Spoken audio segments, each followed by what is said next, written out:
Hindi na lang nakita ko mga lodi, oh. Hindi ako makain. Bakit mapait? Sabi ko. Ito.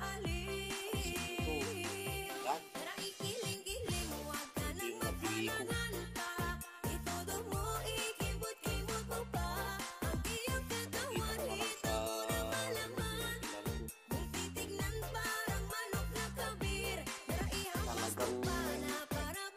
Mga pinebenta nila lodi, maganda sa labas pero sa loob ganito, oh.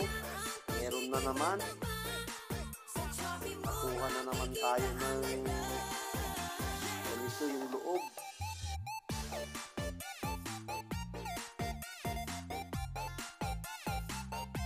Pero pinapalitan naman nila. Pagpapakita ko itong video,